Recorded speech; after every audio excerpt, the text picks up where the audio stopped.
নকৈও নোৱাৰো ফটা মুখ কলেও লাগে ভকতৰ দুখ অসমীয়াত এষাৰ কথা আছে নাজানো মোৰ এই কথাখিনিয়ে কাক কেনেকৈ চুই যায় নকওঁ বুলি ভাবিও এই কাৰণে ক'বলৈ বাধ্য হলো যে আজি শিৱসাগৰত যেতিয়া স্বাধীনতা দিৱসৰ পতাকা উত্তোলন কৰি অসমৰ সন্মানীয় মন্ত্ৰী বিমল বৰা ডাঙৰীয়াই যেতিয়া বক্তব্য ৰাখিছিল তাত তেখেতে যিখিনি কথা কৈছে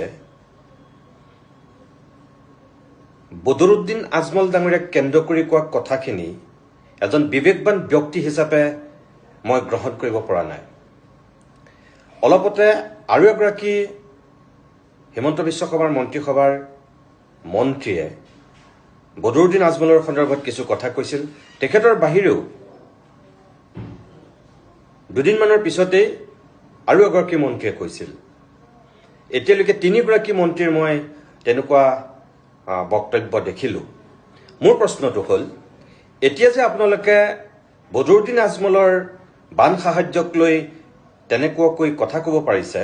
বদৰুদ্দিন আজমলৰ 500 টকাৰ ওচৰত জাতি বিক্ৰী নাযায় বুলি কৈছে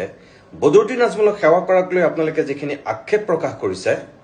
যেতিয়া বদৰুদ্দিন আজমলে শিৱসাগৰৰ বানাক্ৰান্ত ৰাইজৰ মাজত গৈ সাহায্য বিতৰণ কৰি আছিল তেতিয়া আপোনালোক ক'ত আছিল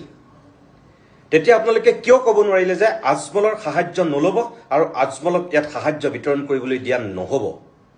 আজি যেটো দম্ভালি মাৰি অসমৰ একাংশ মন্ত্ৰীয়ে এই গোটেই ঘটনাটোক লৈ ৰাজনীতিৰ মেৰপেচলি টানি আনিছে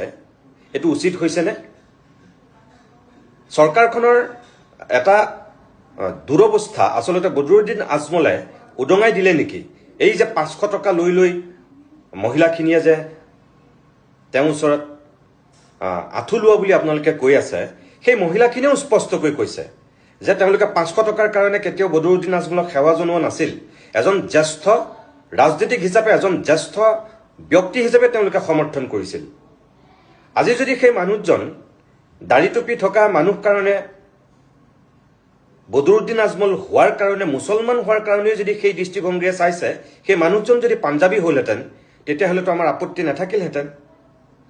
আৰু বদৰুদ্দিন আজমলক যদি এজন জ্যেষ্ঠ বুলি সেই মহিলাসকলে যদি সেৱা কৰিছিল আৰু তেওঁলোকে ইতিমধ্যেই স্পষ্ট কৰিছে এজন জ্যেষ্ঠ ব্যক্তি হিচাপে সেই সময়ত তেওঁলোকে তেখেতক সেৱা কৰিছিল আমিতো সৰুতেই শিকিছো যে জ্যেষ্ঠজনক সেৱা কৰাটো আমাৰ সংস্কৃতি আমিতো কেতিয়াও সৰুতে শিকা নাছিলো আমিতো কেতিয়াও সৰুতে পঢ়া নাছিলো যে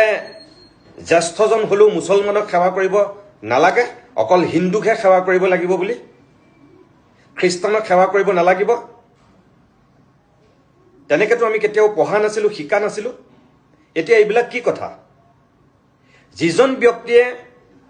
প্ৰথম ৰাজনীতিক আমি ভাবো যে 2.5 কোটি টকা সামগ্ৰী বিতৰণ কৰিম বুলি ঘোষণা কৰিছিল তেতিয়ালৈকেতো কোনো এজন সাংসদ মন্ত্ৰী বিধায়কে তেনেকে এককভাৱে ক'ব পৰা নাছিল তেতিয়া আপোনালোক ক'ত আছিল সেই মানুহখিনিৰ ওচৰত সাহায্য বিতৰণ কৰাৰ পিছত চিকিৎসা সামগ্ৰী তেওঁ লৈ বানাক্ৰান্ত ৰাইজৰ মাজত চিকিৎসা সাহায্য দিয়াৰ পিছত সকলোখিনি হৈ যোৱাৰ পিছত এতিয়া আপোনালোকে সাৰ পাইছে বদৰুদ্দিন আজমলৰ বিৰুদ্ধে তেনেকে কথা ক'বলৈ মানুহৰ মিনিমাম এটা লজ্জা থকা উচিত আসলতে মিনিমাম এটা মানুহক আক্ৰমণ কৰাৰো এটা সীমা থকা উচিত বুলি আমি ভাবো এই কথাটো গ্ৰহণযোগ্য নহয় আজি স্বাধীনতা দিৱসৰ দিনটোত অন্তত এনেকুৱা কথা কোৱাৰ অকনো মন নাছিল কিন্তু এইকেইদিন কথাবিলাক শুনি চাই দেখি বৰ ভাল নালাগিল সেইকাৰণেহে কথাখিনি ক'লো অকণমান আপোনালোকে বিবেচনা কৰি চাব